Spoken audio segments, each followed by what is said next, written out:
En el nombre del Padre, del Hijo y del Espíritu Santo. Señor Jesucristo, que nos regalas hoy la oportunidad nuevamente de encontrarnos, de meditar sobre nuestra fe, sobre la Eucaristía. Te damos gracias por tantas bendiciones que nos regalas y te pedimos la gracia del Espíritu Santo para creer cada día más. Nos regales la esperanza, nos regales ojos de fe, oídos de fe para escucharte, para comprender y decisión para seguirte. Gloria al Padre y al Hijo y al Espíritu Santo. Nosotros habíamos hecho como un batch en la formación hace 8 días para hablar de los pecados intergeneracionales, de la sanación intergeneracional, pero veníamos en un tema eucarístico que a mí me parece que tiene que dársele mucho auge porque la vida de la iglesia es vida eucarística y no se entiende a un cristiano sin Eucaristía. Entonces hoy vamos a continuar con esa espiritualidad eucarística hablando de los frutos de la Eucaristía. Yo aquí no voy a traer el catecismo de la iglesia por una sencilla razón, porque el catecismo dice que la Eucaristía trae como fruto la unión más profunda, más estrecha con Cristo, más estrecha con el hermano, la vida de misión, la vida comunitaria, que es verdad, pero que yo aquí voy a tratar de profundizar un poco más para no quedarnos solamente con el enunciado del catecismo de la iglesia, sino que al contrario, lo que yo voy diciendo, ustedes lo pueden encontrar de alguna manera reflejado en el texto del Catecismo de la Iglesia sobre la Sagrada Eucaristía, el sacramento de la Sagrada Eucaristía. Yo empiezo hoy diciendo que la Eucaristía tenemos que verla como el centro de la vida cristiana. El centro de la vida cristiana. A mí me preocupa muchísimo que en la vida cristiana se centre en un apostolado social. Como soy cristiano voy a hacer más obras de caridad. Como soy cristiano voy a renovar unas estructuras materiales o porque soy cristiano voy a rezar más. Pero ser cristiano es ser eucarístico. No se entiende una vida cristiana sin Eucaristía. El centro real es la Eucaristía. Tenemos que verlo de esa manera. Entonces la Eucaristía aparece como un oasis en el desierto. Lo que nos salva la vida en un desierto de incredulidad, en un desierto de relativismo, en un desierto de frialdad, aparece la Eucaristía como un oasis. El oasis es donde yo llego y encuentro agua, encuentro vida, donde me refresco, donde me revitalizo. Esa es la Eucaristía. Le podemos decir muchas otras cosas para hablar de ella, pero tengamos como esa imagen de un oasis en este mundo, la Eucaristía. De hecho, yo repito mucho que ningún cristiano se entiende sin misa. Por eso yo soy tan fregón y no le creo a la gente que no viene a misa. No le creo. Sí, es gente cristiana que viene a misa de vez en cuando, que es muy buena, pero la espiritualidad de ellos no me convence. No me convence si una persona no viene a misa. No me convence si no vive la Eucaristía, no me convence si no es apasionado por Cristo Eucaristía. Si no hay apasionamiento por Jesús Eucaristía, es una espiritualidad rara, poco convincente, no es atrayente, no quiero ser como ellos, sencillamente.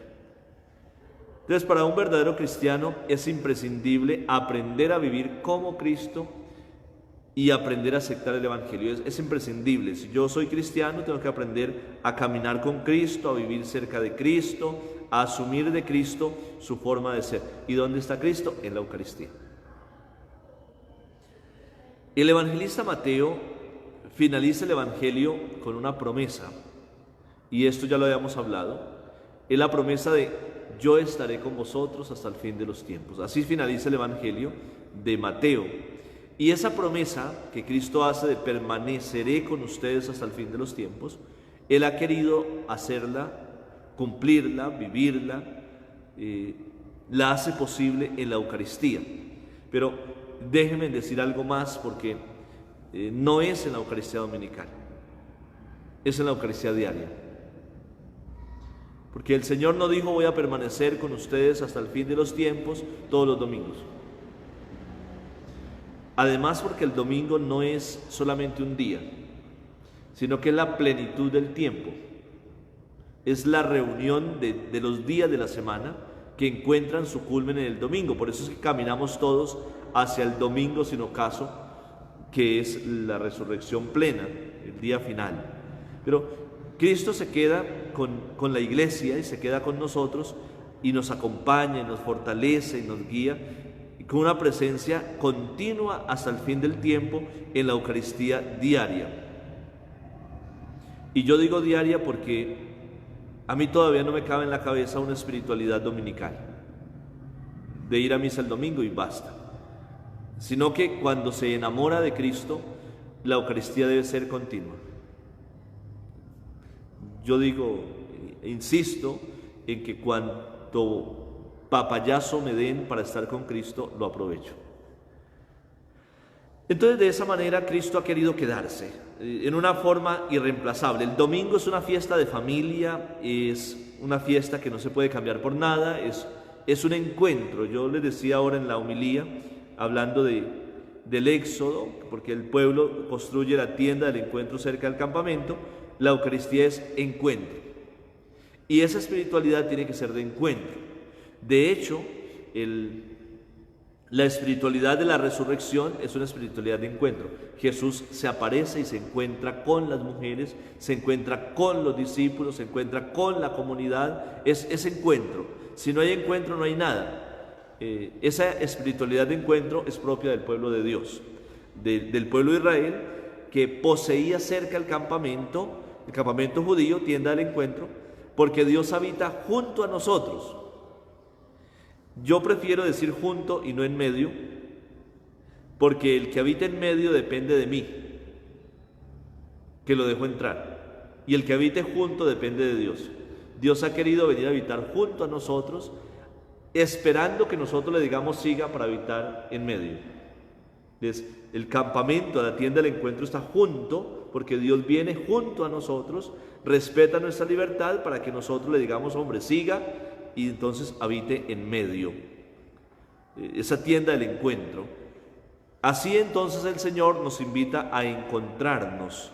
La Eucaristía es la invitación a encontrarnos con Cristo, con los hermanos, con la iglesia.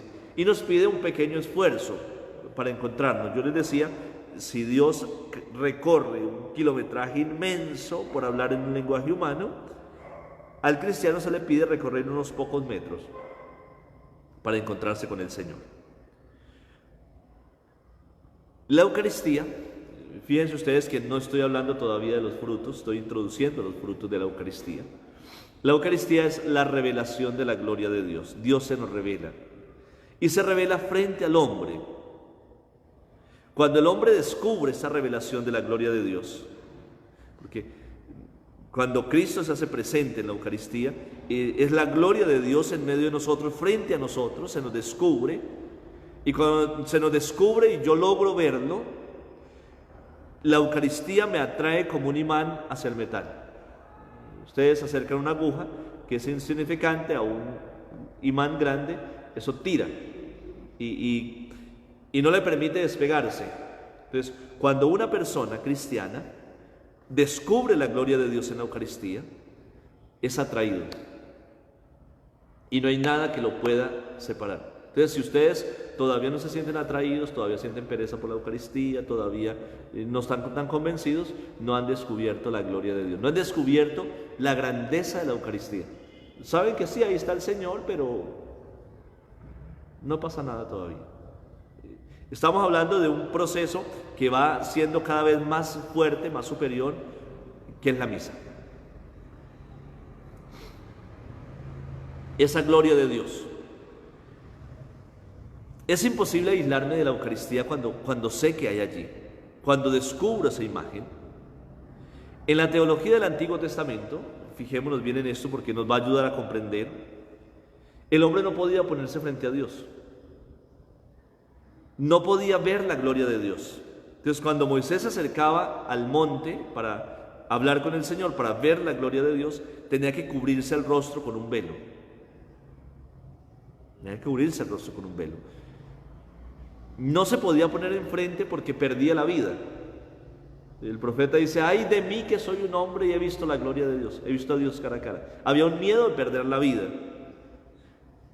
perder la libertad, se quedaba inmóvil. Estoy hablando de la espiritualidad del Antiguo Testamento. Y al quedar inmóvil, perder la libertad, podemos decir que cuando uno pierde la libertad ya no ama. Porque para amar hay que ser libre. Entonces, para solucionar el problema que tenía el Antiguo Testamento, podemos decir que Cristo renuncia a su gloria. Y es bonito esto que voy a decir, porque Cristo renuncia a su gloria para poder permanecer delante de los hombres y dejarse ver. Entonces, es para que ustedes se fijen en el esfuerzo de Dios por acercarse al hombre. Todo lo que Dios hace. Él renuncia a su gloria, se abaja, deja el reino y baja y se encarna, y luego se queda en el pan consagrado para dejarse contemplar de los hombres. Es muy bonito. Cuando yo voy a la Eucaristía, siento que Dios hizo cosas tan grandes por mí. No se queden solamente pensando en que murió en la cruz por mí, sino que renunció a su gloria. Se anonadó. Que los judíos no podían verlo y yo hoy puedo verlo, porque Él renuncia a su gloria para estar cerca de mí. Es impresionante. Y en un lenguaje muy humano. Y como se presenta ya, dejándose ver por mí, como se deja contemplar, me permite conservar mi libertad intacta. No me quita la libertad. Es por ello que Dios en Cristo se deja hasta maltratar.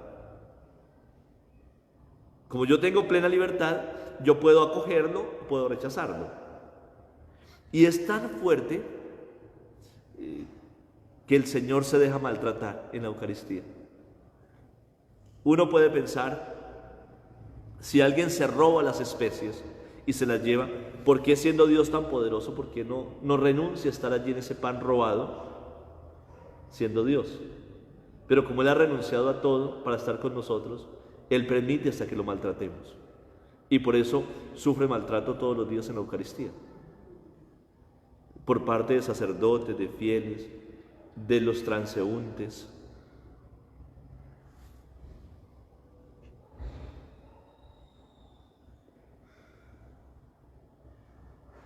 Están juiciosos en las redes, no han preguntado nada, bendito sea Dios.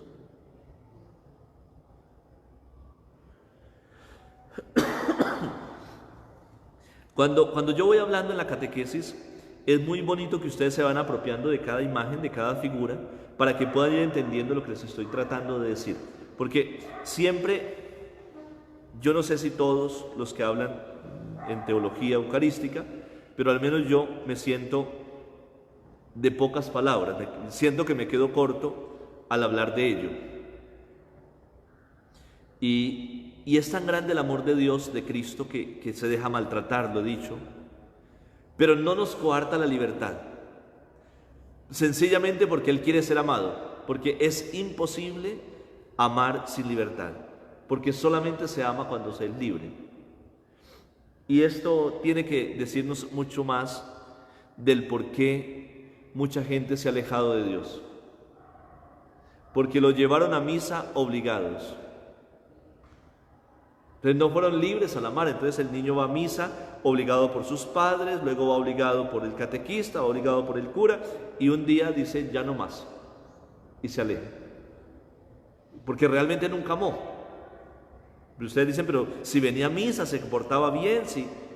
No, es que nunca era libre. Nunca era libre. La Eucaristía es la muestra del amor de Cristo, que libremente se queda con nosotros. Dios quiere que yo sea libre amándolo, Cristo, porque Él fue libre abandonando la gloria para venir hacia mí libremente y quedarse conmigo, quedarse con nosotros. Se nos muestra de tal forma para ser amado. Él quiere ser amado en libertad. Cristo en cada Eucaristía nos recibe, nos acoge con el deseo profundo de que nosotros correspondamos al amor. Mire, cuando uno hace algo bonito, grande, un esfuerzo, uno espera algo, al menos que le digan gracias. Jesús también espera algo, y ese algo es: el amor quiere ser amado. Y a veces no recibe amor, sino que recibe ultrajes. Él quiere ser amado en libertad. Muchos hoy no lo aman en libertad.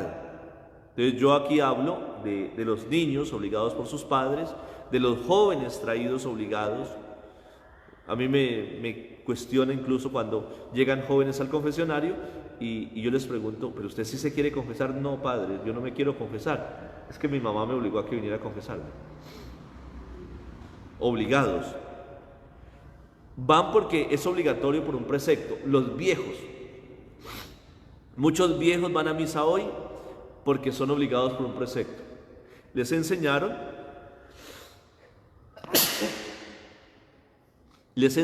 que había que ir a misa todos los domingos. Y ellos no pueden pasar un domingo sin ir a misa. ¿Lo hacen bien? Sí. ¿Pero por qué van? Porque hay que cumplir un precepto.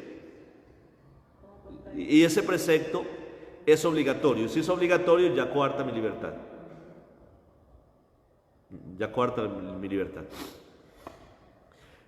Otros van porque en la catequesis parroquial nos lo exigen. Tenemos que ir a misa, tenemos que quedarnos en misa. Luego, cuando no existe presión, esas personas que son presionadas no regresan a misa. No regresan. Libremente abandonan a Cristo. Además que nosotros no somos educados para vivir en libertad. ¿Ustedes no se han dado cuenta de eso? A la gente hay que ponerle normas, hay que repetirle, hay que pelearle, hay que decirle para que aprenda a hacer las cosas. Y si no hay una norma, no lo hacemos. Yo no sé por qué existe la norma no botar papeles al piso, si eso es lógico. Porque no estamos educados para vivir en libertad. Dios en Cristo se resiste a hacer una doctrina. Esto es impresionante, es bonito. Dios no es una doctrina. Cristo no es una doctrina. Y Él renuncia a ser conocido por una doctrina. Y Él quiere ser conocido como una realidad personal, que puede ser acogido o puede ser rechazado. A mí de nada me sirve que ustedes aprendan todo lo que estoy diciendo en la Eucaristía, porque conocerían una doctrina. Los estoy animando para que se den la oportunidad de conocer a una persona que se ha querido quedar, que ha querido bajarse de su gloria, anonadarse, para quedarse en el pan consagrado. De modo que cuando vean el pan consagrado no digan: ¡ay, una hostia consagrada! Digan: Cristo, una persona que me ama y que quiere que lo amemos. La Eucaristía entonces es un misterio que se mira con los ojos de la fe. Desde la fe se acoge y se aprende de él. Una persona para ser vista con la fe, acogida con la fe, reconocida con la fe, para aprender desde la fe en él. Es un misterio. Y de esto les hablo más adelante, porque el misterio deja de ser misterio para nosotros. Cristo como tal es el único que me revela al Padre. En este año del Padre lo hemos dicho de esa manera: el único que me revela al Padre es Cristo. Pero no es solo conocer algo del Padre mediante un estudio bíblico. Uno puede conocer al Padre de alguna manera cuando lee la Biblia, cuando estudia teología, cuando estudia la Sagrada Escritura. No es un estudio bíblico teológico, sino que el Padre se da a conocer en una experiencia de encuentro con Cristo. ¿Y dónde está Cristo? En la Eucaristía. Un protestante me puede decir Padre a través de la palabra, sí, un Cristo incompleto. Yo tengo que conocer al Padre a través de Cristo, y si necesito conocer al Padre a través de Cristo, ¿qué tengo que hacer? Acercarme a Cristo. Y acercarme a Cristo no es acercarme a la Biblia y sacar unas citas bíblicas para poder dar una catequesis sobre el Padre. Es ir a Cristo persona. que está presente en la Eucaristía. Cristo persona. Muchos hoy, me atrevo a decir en la iglesia, conocen a Cristo por una doctrina. Conocen al Padre por una doctrina. Pero muchas Eucaristías carecen de personas de fe. O sea, no lo conoce por una experiencia de fe. Uno tendría que preguntarse, ¿cuántos católicos hoy que van a misa el domingo tienen experiencia de encuentro con Jesús? Porque hay unos que son como rocas, salen secos como llegaron.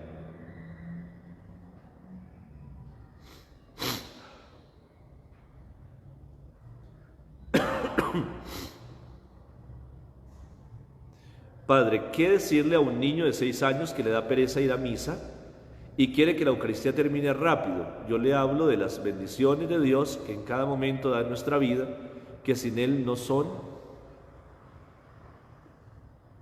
nada. Mire, no tomen al pie de la letra lo que estoy diciendo.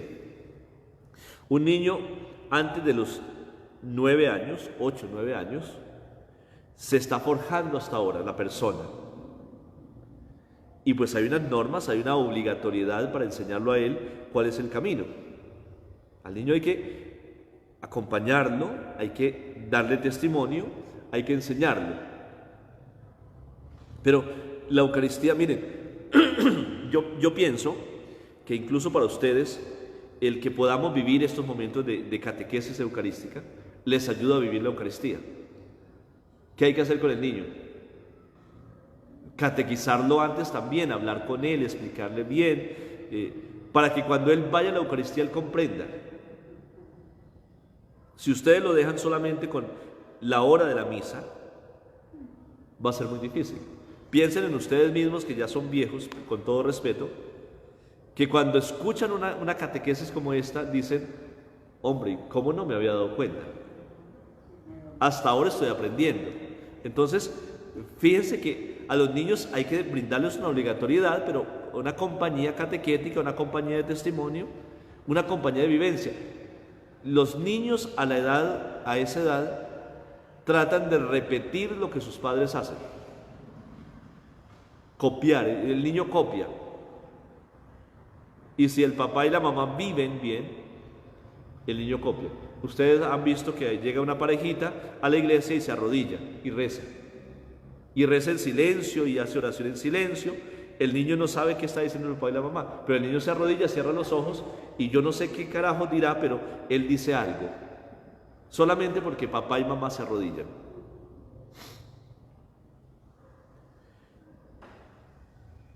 Puedo decir que el Padre es solo amor porque siento la cercanía de Dios. ¿A dónde siento la cercanía de Dios?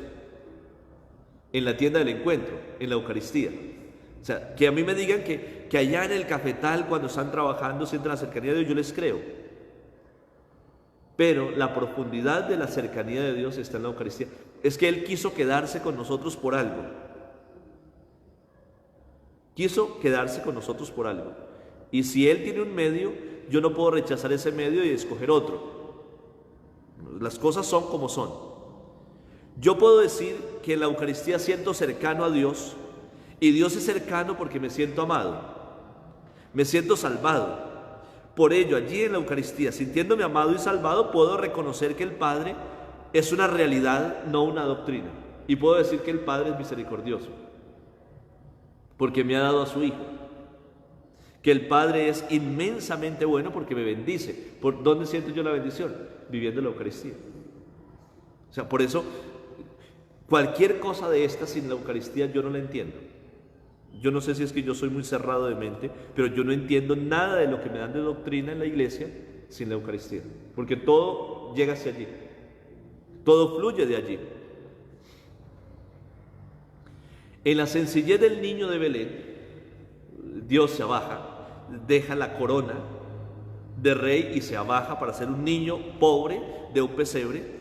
Más tarde ese niño de Belén se convierte en pan eucarístico. Es el mismo. El niño del pesebre es el pan eucarístico.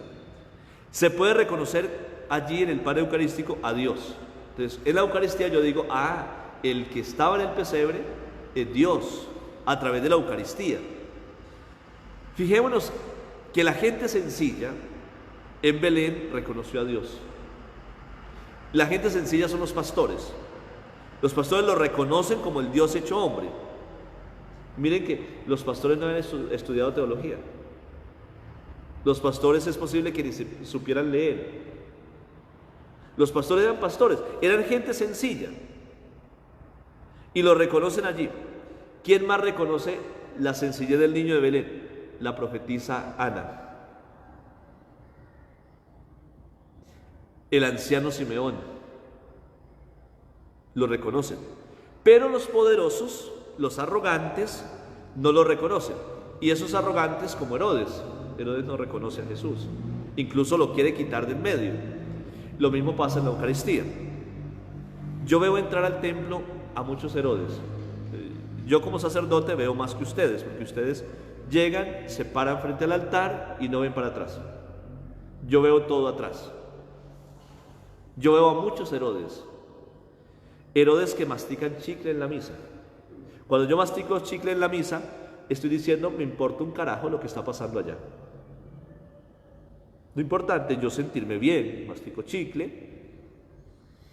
Soy a veces retador con el cura. El cura no le gusta, ahorita de aposta lo hago.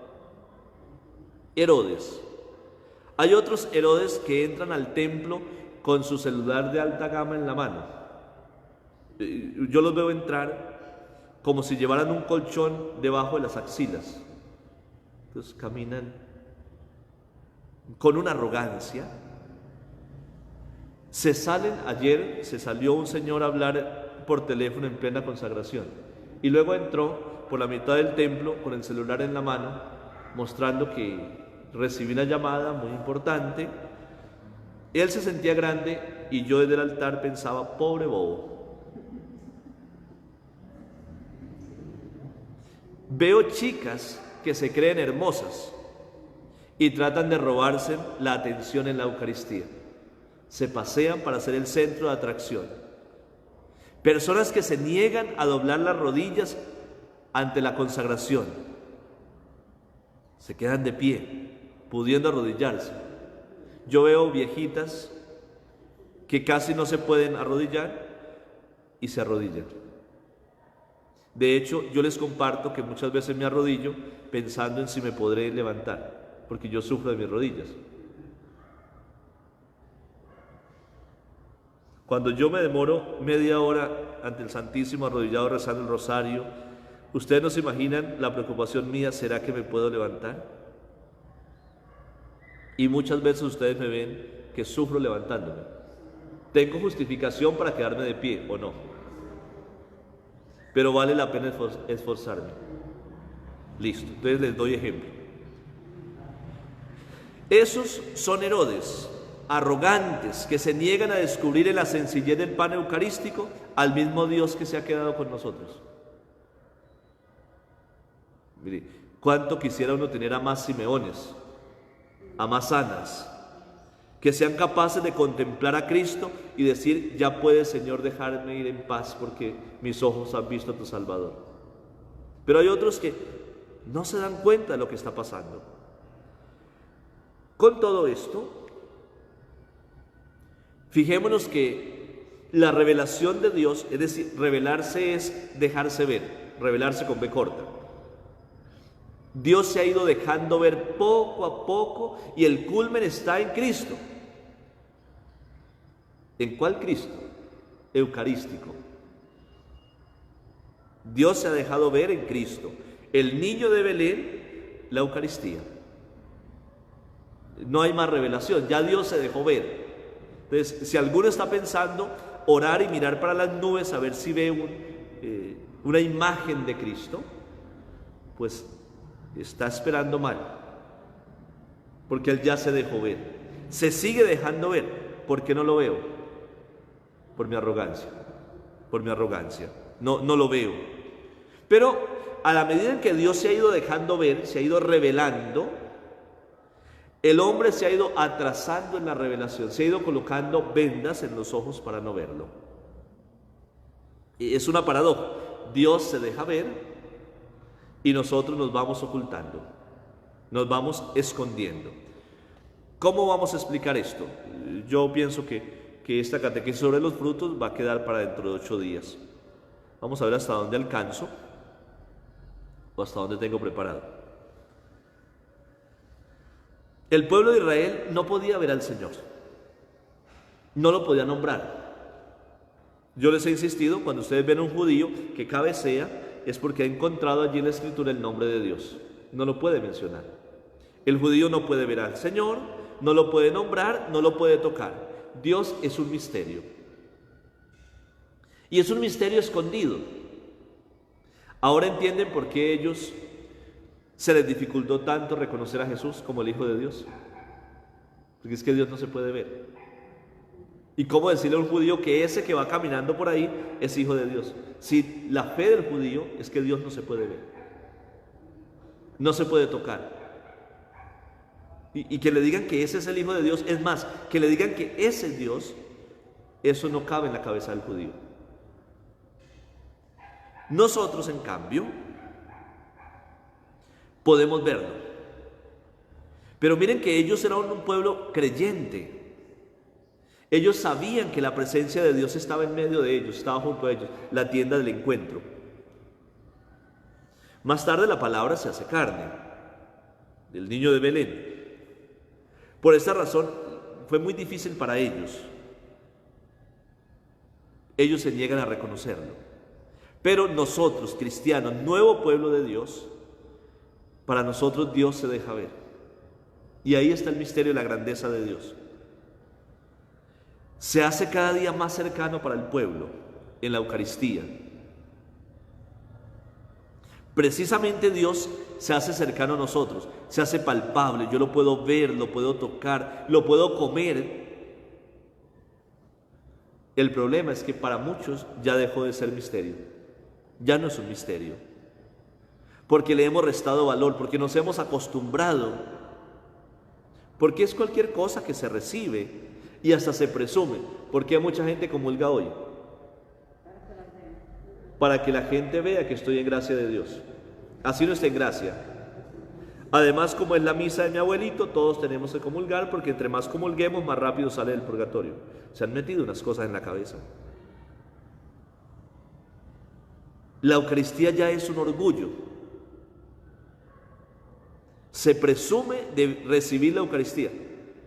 Y yo insisto, miren, yo aquí les doy duro nuevamente a los ministros de comunión. Se lleva la Eucaristía como una mercancía. No es grande quien va en el portaviático, sino que es grande quien lleva la mercancía. Porque hay que decir que la arrogancia, que es una obra de Satanás, la soberbia, ha caído en el corazón de sacerdotes y de ministros de la comunión. Lleva una mercancía. Yo voy a abrir el sagrario y me siento grande porque pude sacar el Santísimo del sagrario. Hombre, no. El grande es Él.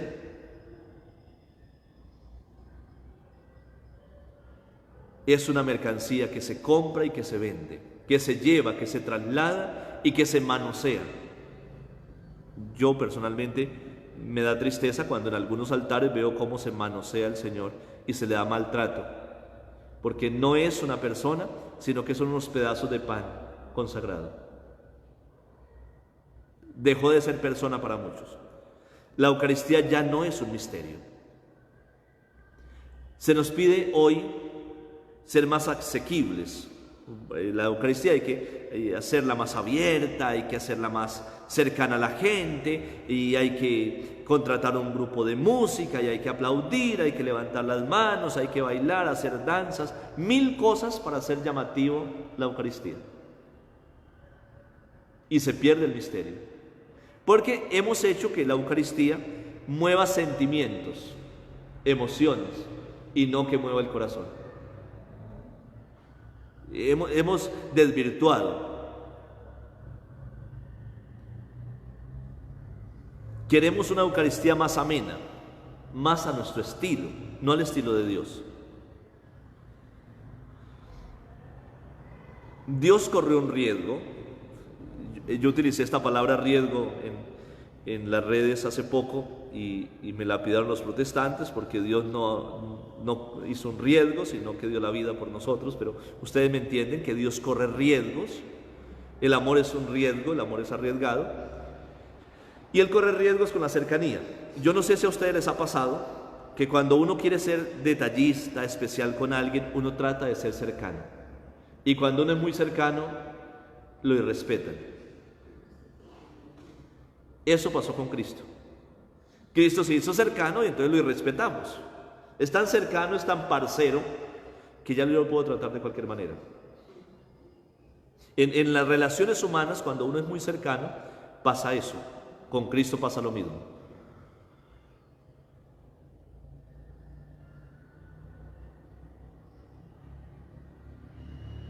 Bueno, mire que aquí me están preguntando, tal vez esto no sea de Colombia, pero en Colombia también pasa. Me dicen, padre, los que reciben la hostia, bueno, quitemos eso de la hostia, los que reciben a Jesús arrodillados. Dice, en mi parroquia hubo personas que se arrodillaban y el sacerdote de ese entonces los hacía levantar. Aquí viene, es que nosotros hemos desacralizado muchas cosas. Y esa ha sido una pelea mía con la formación, ustedes lo saben.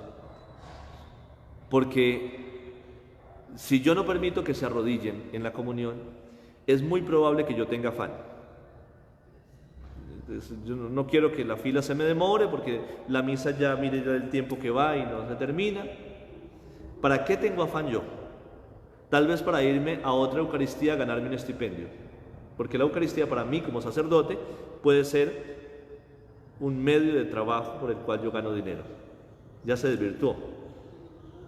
O puedo irme a hacer otra cosa que es más importante que la misa.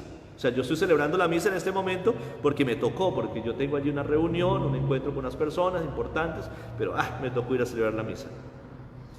Yo prefiero gente arrodillada que respete la Eucaristía a gente de pie que le respete. Yo lo he dicho públicamente, yo daría muchísimo porque en las iglesias volvían los comulgatorios y la gente comulgara de rodillas. Yo soy partidario de ello. Ahora, si alguien no se puede arrodillar, pues que no se arrodille porque va a incomodar allí en la procesión. Pero no le impidamos a la gente, no le impidamos a la gente que se arrodille. Incluso que después de la Eucaristía no le digamos es que usted tiene que irse a sentar porque Cristo está en su corazón. No, si yo me puedo arrodillar, agradecer, porque es que Cristo me hace sentir lo que yo soy, Él me ubica. Entonces hay que arrodillarse, hay que arrodillarse. Arrodillarme delante del Señor es un acto de humildad. No es la arrogancia de quien se para frente a frente de alguien que es igual a uno. No, hay que arrodillarse. Entonces yo creo que el sacerdote está equivocado en esa espiritualidad y hay que respetar las espiritualidades de las personas.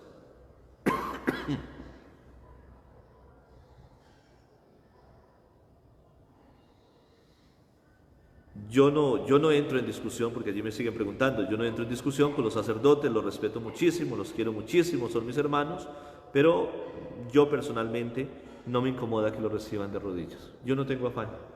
Incluso les comparto que me da piedra cuando me preguntan, padre, ¿a qué horas termina la misa? Me molesta.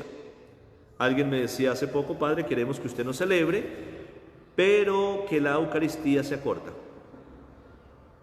Entonces yo pienso, buscaron al sacerdote equivocado.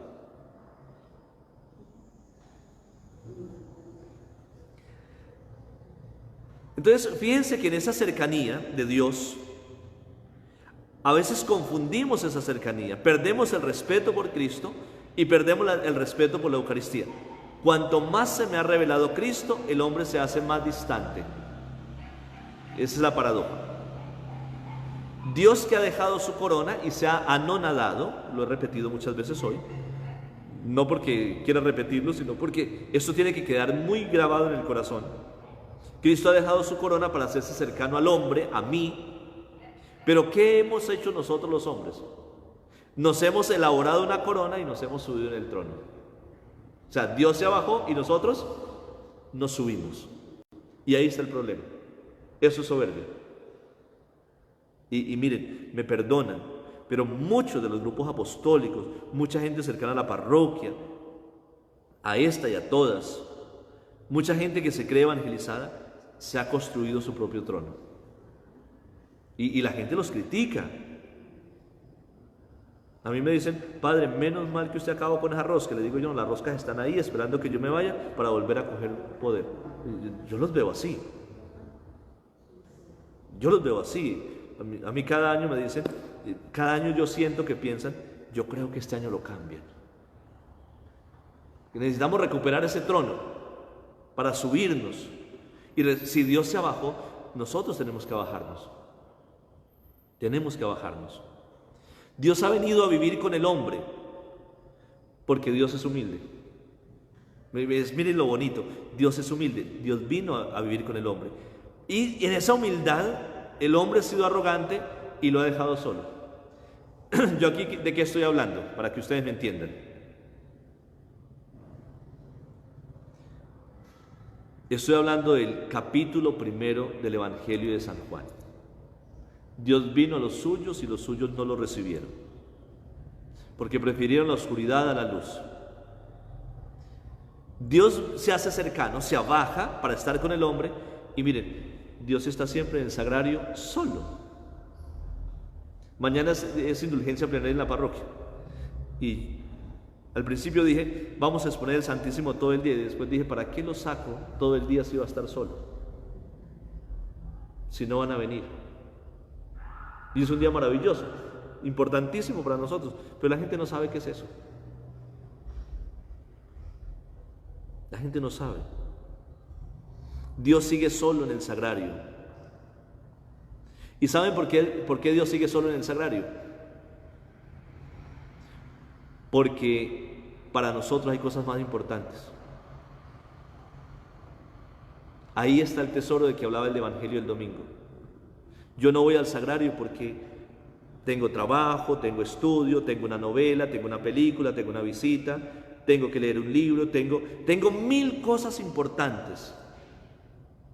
Qué tristeza cuando uno se va donde una persona que uno ama, hace un esfuerzo, compra un detalle, y cuando golpea la puerta lo miran y dicen: llegó ese tipo. Eso siente Jesús.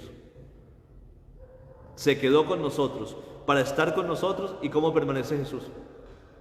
Solo, preso en el sagrario, preso. Él no es tan importante para los hombres, pero ¿cómo somos nosotros para Dios? Muy importantes. Hay tantas cosas, mis hermanos, que nos impiden vivir con Cristo, convivir con Cristo.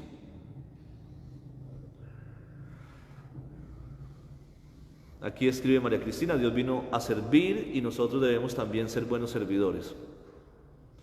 Yo lo he dicho en voz baja, y lo digo aquí para que se quede acá entre nos. La ministerialidad en la iglesia es posible hoy, cuando nosotros no estamos preparados para ser servidores.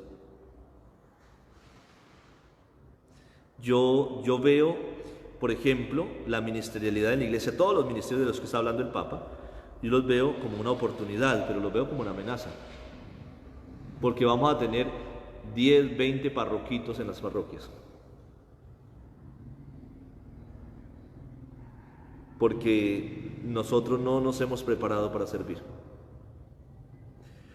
Entonces miramos entonces que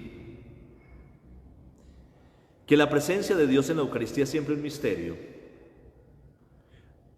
ante el cual se tiene que entrar con humildad.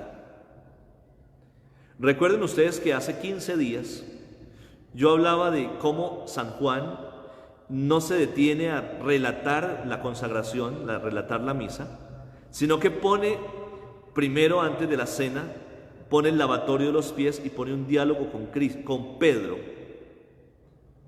Y yo les decía, el diálogo con Pedro es que si yo no soy humilde y me abajo y me dejo servir y aprendo a servir, yo no soy apto para entrar a la Eucaristía,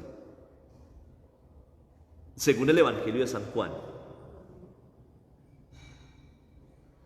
A la Eucaristía se entra con humildad. No me puedo acostumbrar al misterio de ninguna manera, sino que cada momento de encuentro debe estar lleno de una novedad de vida. Pero yo voy a misa y siempre es lo mismo. Pues qué triste. Hubo alguien que dijo, un sacerdote que dijo, yo trato de cambiar cosas en la misa para no acostumbrarme. No hay necesidad de cambiar nada. Es aprender a vivir cada Eucaristía como la primera y la última, como la única Eucaristía que es. Porque cada Eucaristía tiene su novedad, porque hay bendiciones.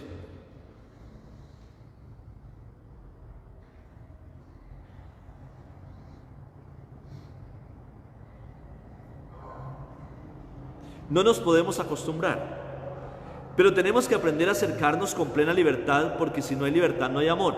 Y por tanto, cada encuentro debe ser una decisión personal de estar junto a Él. ¿Por qué voy a misa? Porque quiero estar con Él, porque quiero encontrarme con Él, quiero dejarme encontrar por Cristo. La Eucaristía tiene que convertirse en el encuentro de dos amores, un amor que se dona y un amor que corresponde al ser amado. El amor que se dona es Cristo, y yo, que me siento amado, correspondo a ese amor. Esa es la Eucaristía. Pero con esto yo estoy diciendo algo muy, muy grande en la espiritualidad, que ojalá nosotros pudiéramos experimentarlo. Espero que no estemos lejos de experimentarlo. Miremos cómo la Eucaristía llegamos a pedir cosas. Pedimos tantas cosas. Hay gente que se arrodilla en la Eucaristía y pide carismas, pide dones, que muchas veces detrás de esa petición de carismas, de dones, viene un deseo de ser reconocidos en la iglesia. Imagínense si yo hablo en lenguas en la iglesia, en el grupo de oración, si yo hablo en lenguas en la catequesis, imagínense que yo soy un centro de atracción, me hago notar. Entonces, ¿para qué pido el don de lenguas? ¿Para servir o para hacerme notar? Entonces, yo insisto que en la Eucaristía uno solamente se abandona. Yo no sé si ustedes han tenido la experiencia de estar bien o estar mal y encontrarse con una persona que ustedes sienten que los ama, y esa persona lo abraza a uno y uno quiere quedarse allí. Eso es la Eucaristía. Es sentir el abrazo de Dios y disfrutar de ese abrazo y quedarme en Él. Es abandonarme en el Señor.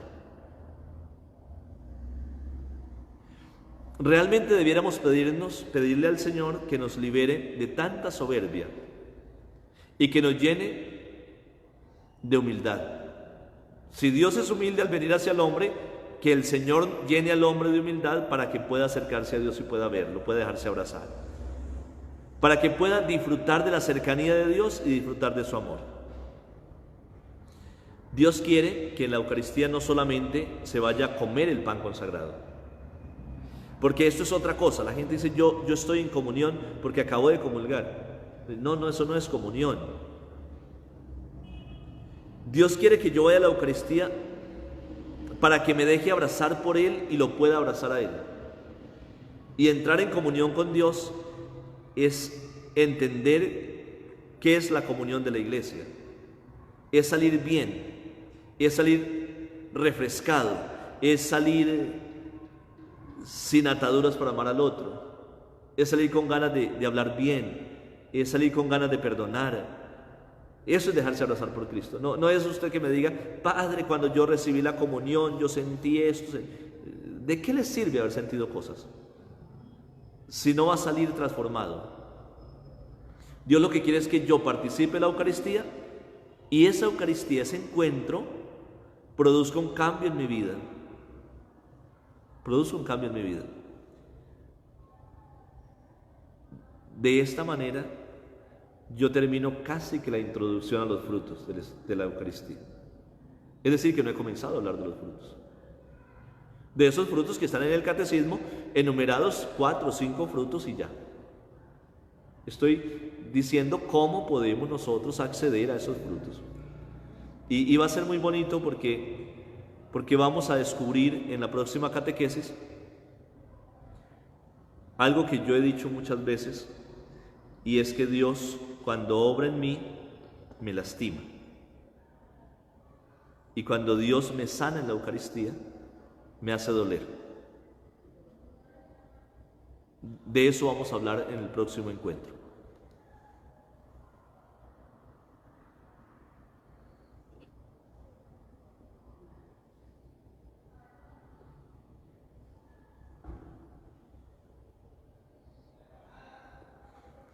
Dice, buenas noches, padre, una pregunta respecto a la misa.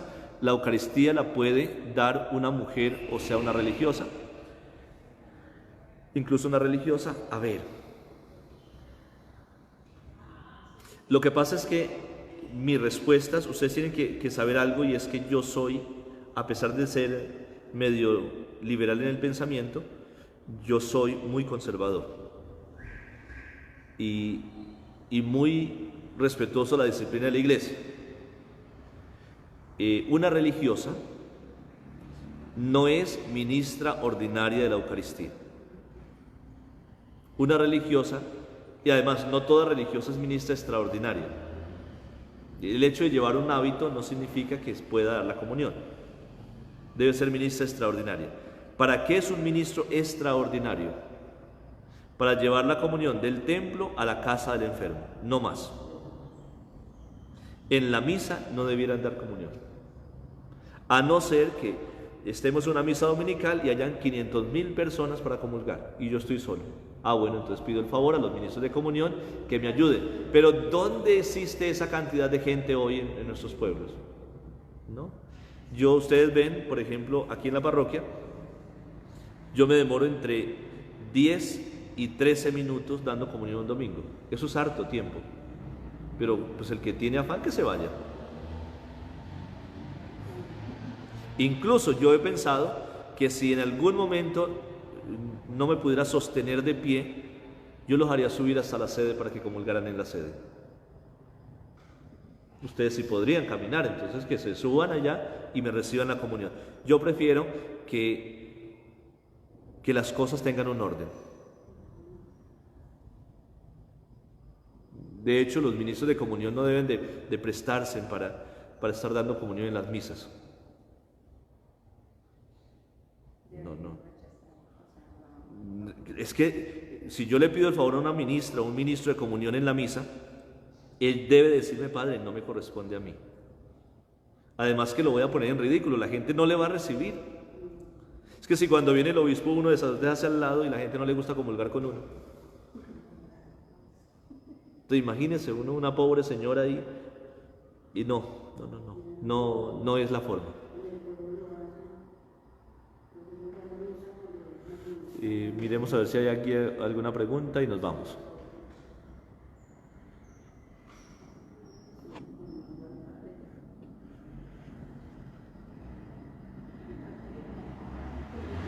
Listo, yo creo que con esto terminamos. Recémosle a la Santísima Virgen María, que siempre nos acompaña, y nos vamos. Dios te salve María, llena eres de gracia, el Señor es contigo, bendita eres entre todas las mujeres, y bendito el fruto de tu vientre Jesús.